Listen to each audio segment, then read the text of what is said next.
Hola, muy buenas tardes.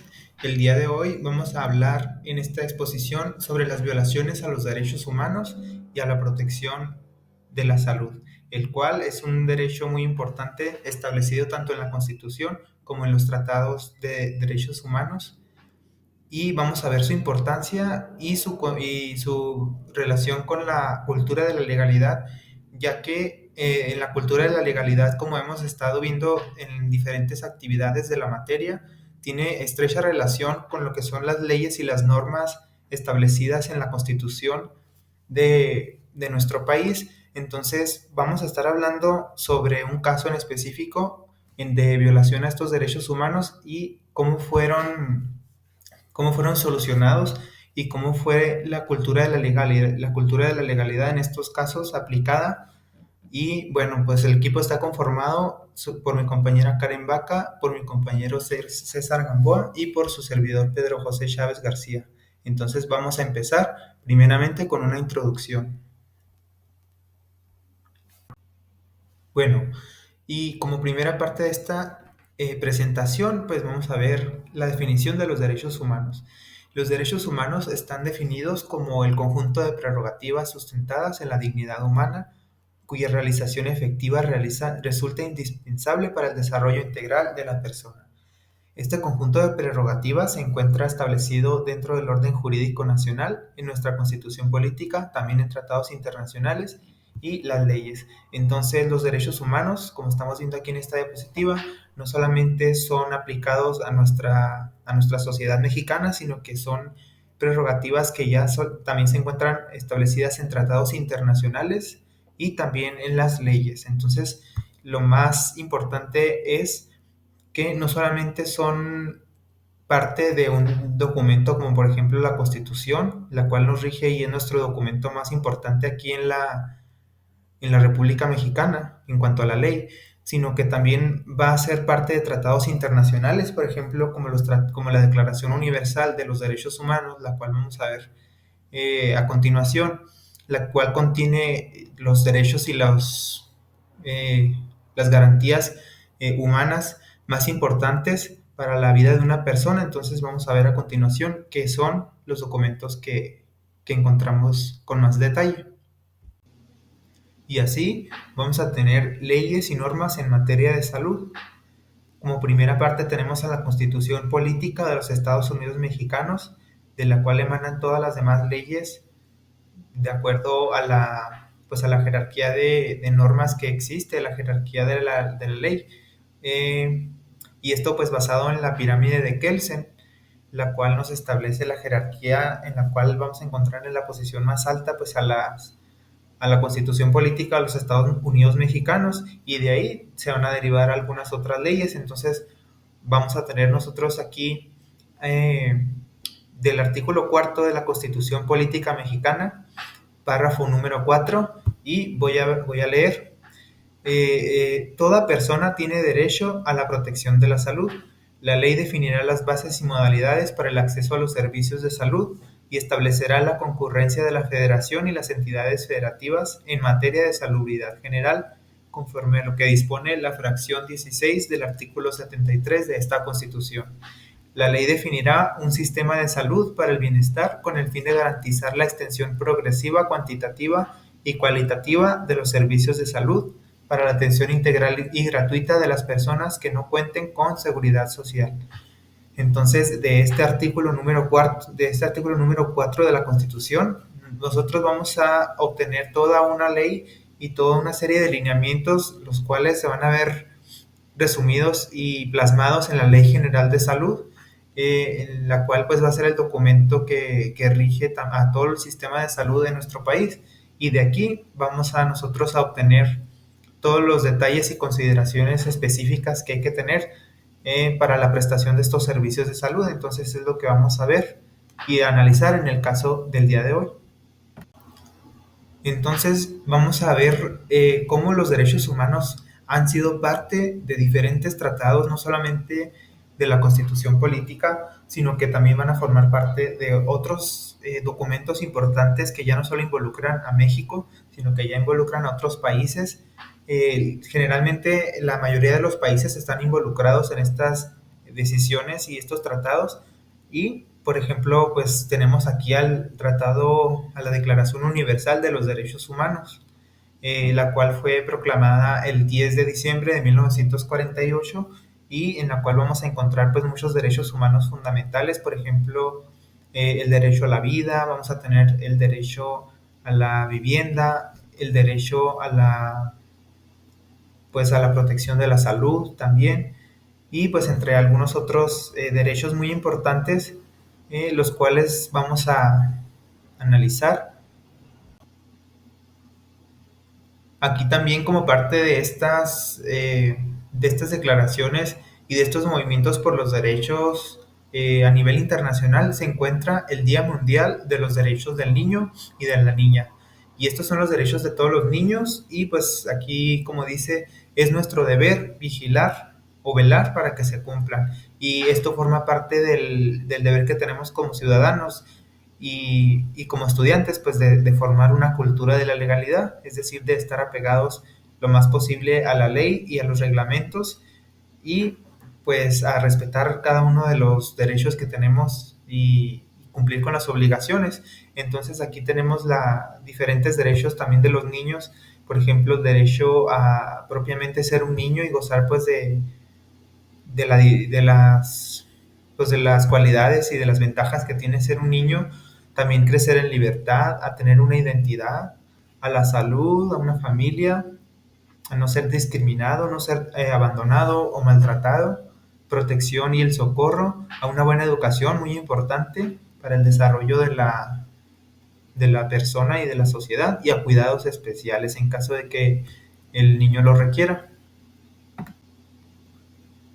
Y aquí tenemos en estas diapositivas, en estas siguientes diapositivas, vamos a observar algunas características que tienen que tener los derechos, en este caso específicamente el derecho a la salud, que es el que vamos a estudiar en el caso del día de hoy.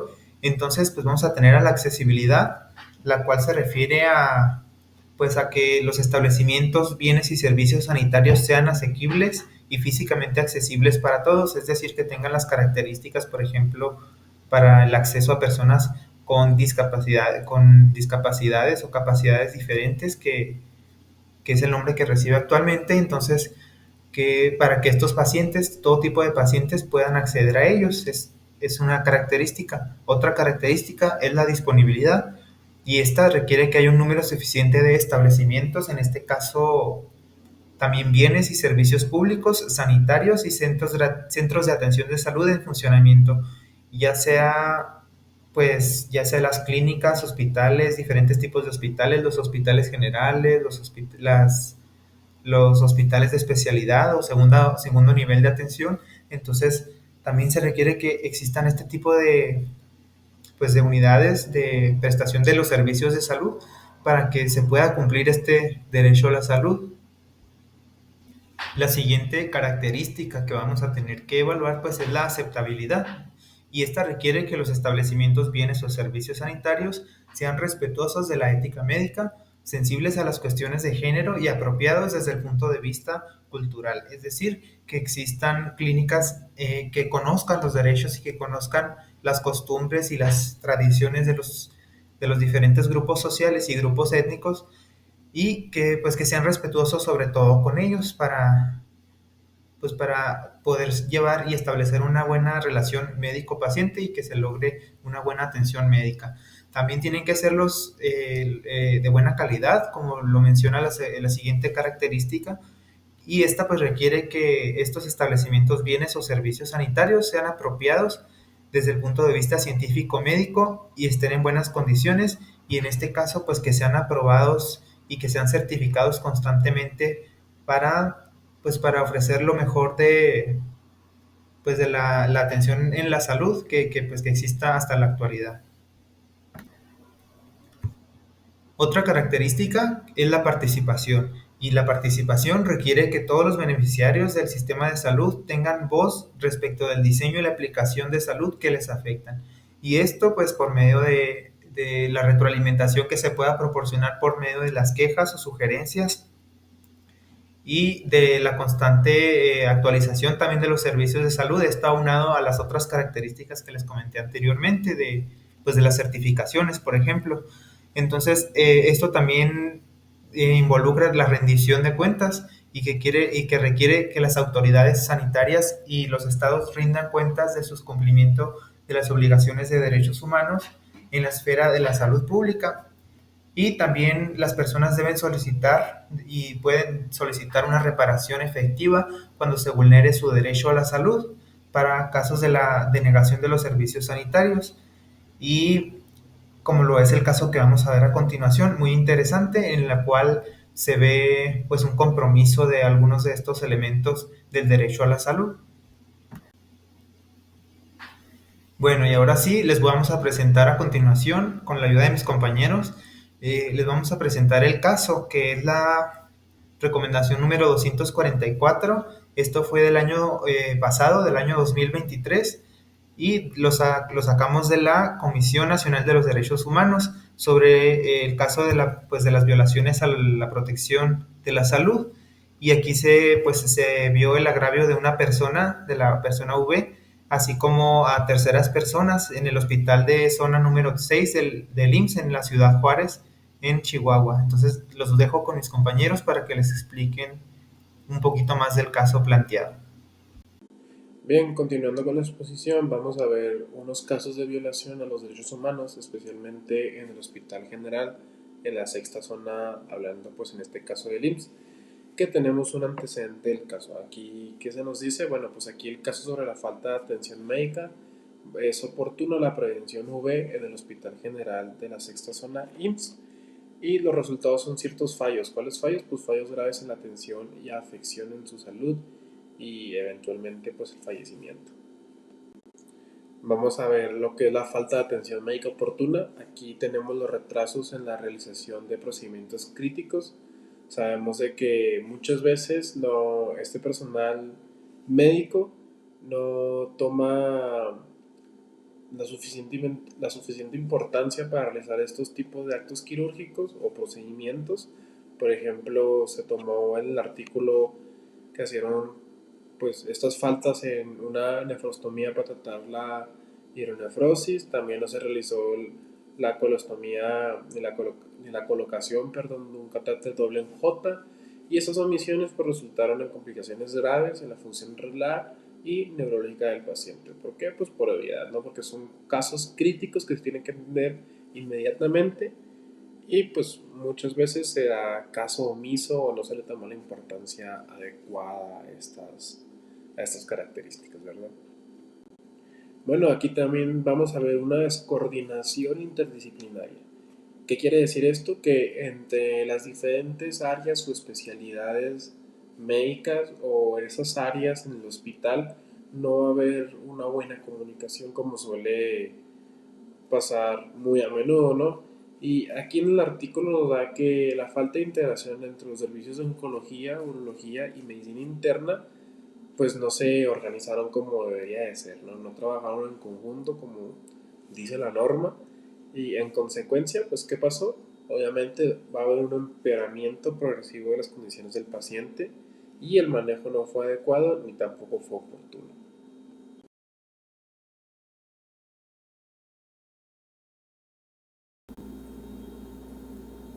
Bien, ¿y esto qué nos lleva? Pues nos lleva a unas violaciones de los derechos humanos del paciente. La atención deficiente fue una violación al derecho a la salud que derivó a la pérdida del derecho de la vida, ¿no? Entonces las autoridades del IMSS y el personal responsable no actuaron de manera adecuada para evitar la muerte del paciente y obviamente se dio una mala praxis médico-paciente y es una violación a los derechos humanos de dicho paciente o dichos pacientes. Bien, y brevemente tenemos unas recomendaciones de la CNDH. ¿Que cuáles son? Pues es una reparación integral del daño a la familia, como pues compensaciones materiales y atención psicológica, como también medidas para evitar que situaciones similares se repitan. Por ejemplo, retroalimentación al haber casos de esta magnitud.